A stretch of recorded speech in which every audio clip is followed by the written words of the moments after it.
Halo everyone, dimanapun kamu berada. Semoga kamu semua selalu sehat dan diberikan kesehatan dan rezeki yang melimpah. Nah, pada kesempatan kali ini, Kaladiwa akan mengulas alur cerita film berjudul Alpha. Film ini bercerita tentang seorang pemuda bernama Kedah yang terjatuh dari tebing curam saat sedang berburu dan dianggap telah mati oleh sukunya. Dia pun kemudian mencoba bertahan hidup di alam liar setelah terpisah dari kelompoknya dengan melewati musim dingin yang sangat ekstrim. Dalam film yang dirilis tahun 2018 ini, mengambil latar waktu 20.000 tahun yang lalu di akhir zaman es, di mana manusia pada zaman itu bertahan hidup dengan cara berburu, menggunakan batu sebagai senjatanya. Oke everyone, daripada penasaran, kita langsung saja ulas alur cerita filmnya.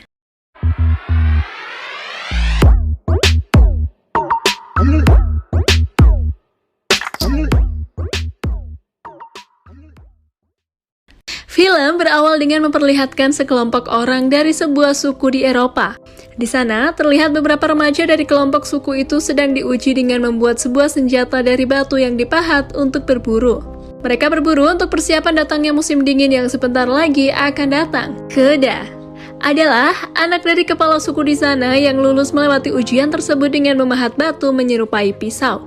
Malam harinya, suku itu melakukan ritual pemujaan kepada nenek moyang sebelum perburuan ke alam liar. Dan perjalanan pun dimulai. Setelah berhari-hari berjalan, mereka sampai di sebuah tumpukan batu yang dibuat nenek moyang mereka sebagai tanda jalan untuk pulang. Di hari berikutnya, mereka menemukan seekor babi hutan yang amat besar, dan salah satu anggota suku tersebut berhasil menombaknya. Di sana, kepala suku yaitu ayah Kedah menyuruh Kedah untuk membunuh babi tersebut menggunakan tombaknya. Namun terlihat Kedah ragu dan merasa iba pada babi itu sehingga dia tidak membunuhnya dan membuat ayahnya merasa kecewa. Setelah kejadian itu, malam harinya mereka pun menyantap hasil perburuan mereka di sebuah gua dan mentato para remaja yang baru pertama kali ikut berburu. Kepala suku mengatakan kepada Kedah jika tato itu adalah peta untuk pulang dengan melihat rasi bintang yang ada di langit sebagai arah menuju desanya. Scene pun berganti. Siang harinya, mereka akhirnya menemukan jejak kawanan bison dan mereka semua bersiap untuk berburu. Mereka kemudian mulai menyerang kawanan bison tersebut yang mengakibatkan kawanan bison itu berlari menuju jurang. Saat itu, banyak bison yang berjatuhan ke dalam jurang tersebut. Namun, salah satu bisa berbalik arah dan hendak melawan. Bison itu mengejar Kedah dan menyerangnya. Tak puas dengan hal itu, bison tersebut kembali dan menggusur Kedah dengan tanduknya, lalu menyeretnya ke tepi tebing.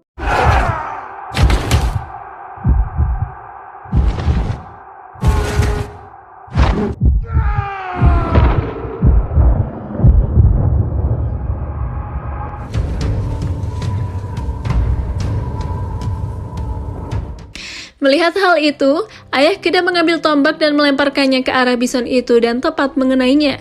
Tapi serangannya tidak membuat bison berhenti dan tetap menyeret anaknya ke tepi tebing dan melemparkannya. Ternyata, Kedah masih selamat dan sempat berpegangan pada batu di tebing itu.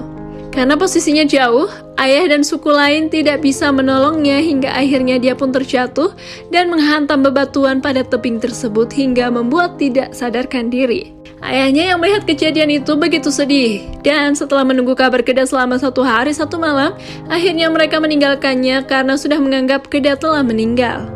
Hari berikutnya, seekor burung menghampiri tubuh Kedah dan saat menggigit giginya, tiba-tiba dia terbangun dan ternyata dia belum mati. Dalam keadaan terluka, Kedah berusaha menuruni tebing tapi tubuhnya yang lemah tidak sanggup melakukannya. Selain itu, tidak ada pijakan yang membantu dirinya serta dasar tebing yang terlihat sangatlah dalam. Akhirnya, Kedah tergantung dan berpegangan pada batu cukup lama.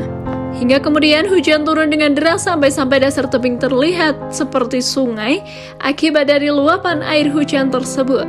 Dalam kondisi tergantung, akhirnya Kedah memutuskan untuk menjatuhkan diri ke dalam luapan air itu dengan harapan agar selamat untuk bisa mencapai dasar tebing.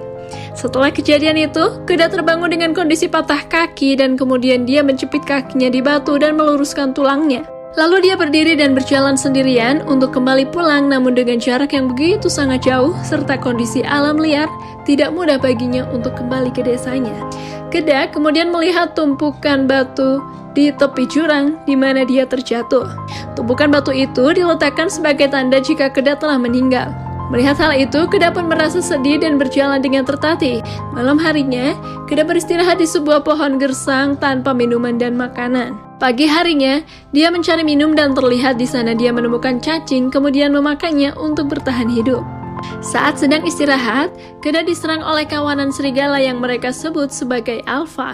Keda yang melihat itu, dia pun berlari ke atas pohon untuk menghindari serangan sekelompok alfa itu.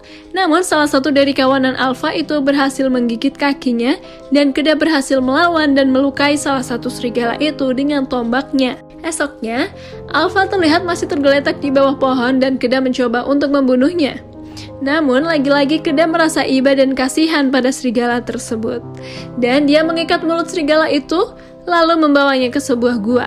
Siang harinya, Keda mencari obat untuk patah tulangnya. Dan dia juga merawat luka serigala itu. Setelah beberapa hari di dalam gua, kaki Keda sudah mulai membaik. Dan dia teringat tato di tangannya, kemudian melihat rasi bintang untuk pulang ke desanya. Pagi harinya, Keda bersiap untuk melanjutkan perjalanan pulang dan menyuruh serigala itu untuk kembali ke kelompoknya. Namun, saat Keda sedang berjalan, serigala itu justru mengikuti Keda dan menemaninya berpetualang. Hingga akhirnya, membuat serigala itu semakin dekat dengan Keda. Mereka berdua pun berburu dan memakan buruan itu bersama-sama. Setelah beberapa minggu di alam liar, hal yang ditakutkan Keda pun benar terjadi. Musim dingin mulai berganti yang membuat daratan di sana tertutup oleh es yang membeku. Saat sedang istirahat, Keda dan Alfa didatangi kawanan serigala yang sebelumnya menyerang Keda.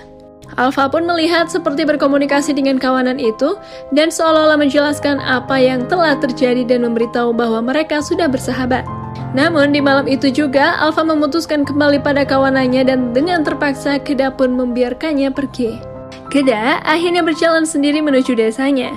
Di tengah perjalanannya, Keda melihat Alfa dan kawanan serigala sedang memakan buruan mereka. Keda kemudian berlari berusaha menghampiri kawanan itu, sehingga tanpa ia sadari, ia membuat es yang ia pijak retak, dan tak lama kemudian dia pun terjatuh dan terperosok ke dalam air yang tertutup es dan terbawa arus.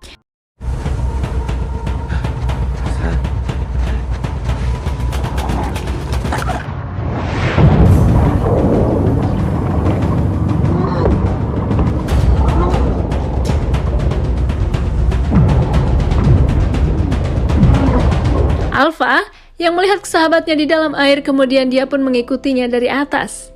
Keda pun berusaha keluar dari lapisan es itu dengan cara menghantam lapisan es dengan senjata yang hampir terjatuh ke dalam aliran air.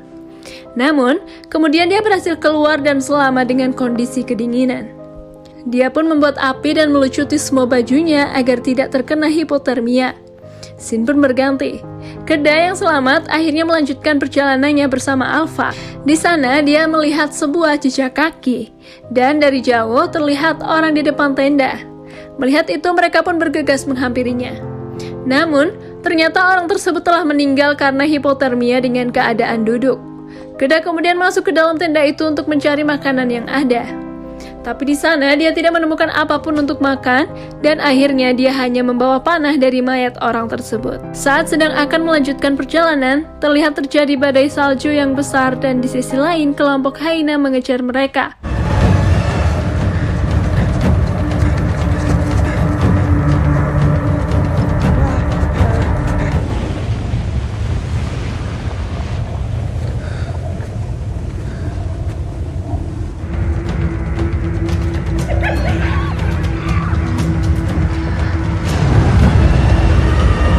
Mereka pun berlari mencari tempat berlindung hingga akhirnya mereka berlindung dan bersembunyi di dalam sebuah gua. Namun ternyata bahaya bukan hanya di luar saja. Tiba-tiba di sisi gua muncul seekor macan kumbang yang hendak menyerang Keda. Melihat itu, seketika Alfa pun menolongnya dan terjadilah pertarungan antara Alfa dan macan kumbang tersebut. Keda yang membidik macan itu akhirnya berhasil memanahnya dan membuat macan itu mati seketika. Namun, akibat pertarungan itu, Alfa terluka parah pada bagian kakinya yang membuat dia kesulitan berjalan. Setelah istirahat beberapa hari, mereka kembali melanjutkan perjalanan menuju desa Keda. Di tengah jalan, Keda melihat tumpukan batu yang dibuat nenek moyangnya untuk tanda arah jalan pulang. Melihat itu, Keda pun sangat senang. Namun, karena luka akibat dari macan itu, Alfa kembali terjatuh dan tidak sanggup lagi untuk melanjutkan berjalan. Keda pun kemudian menggendongnya, dan beberapa hari berlalu akhirnya Keda sampai ke desanya. Melihat kepulangan Keda, ayahnya tidak percaya jika anaknya selamat dari tebing itu dan berjalan pulang melewati dinginnya salju. Keda dan Alfa pun dirawat di sebuah tenda dan ternyata Alfa sedang mengandung dan melahirkan bayi serigala. Mulai saat itu, para serigala dan manusia kini menjadi bersahabat, sekaligus menjadi tim dan berburu bersama. Kemudian film